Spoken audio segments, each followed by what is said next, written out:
নির্বাচনটা হচ্ছে কি আমাদের দেখি দীর্ঘদিন তো আমাদের ভোটাধিকারই ছিল না। আমাদের যে এই যে মুজিববাদী সংবিধানটা এমন ভাবে প্রণয়ন করা হয়েছে যে মানুষের তো ভোটের অধিকারই ছিল না। এই যে আপনারা এখানে বসে আছেন, এই যে আমাদের বয়সী মানুষ, আপনারা গত 3টা নির্বাচনে কি ভোট দিতে পেরেছেন? কয়জন ভোট দিতে পেরেছেন?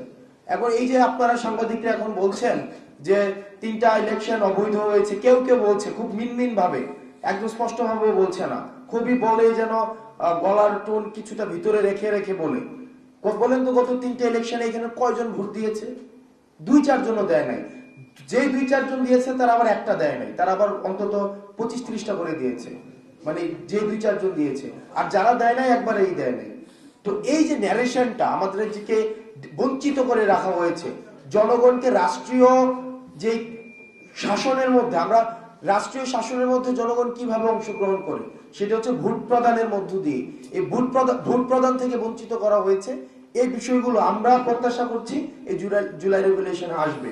আর পরবর্তী নির্বাচন কাঠামো কিভাবে নির্ধারিত হবে সেটা আমাদের সংস্কার কার্যক্রম চলছে সকল রাজনৈতিক দলের মতামতের ভিত্তিতে। সেটি অবশ্যই সেই সংস্কার কাঠামোর মধ্য দিয়ে সেই বিষয়টি উঠে আসবে।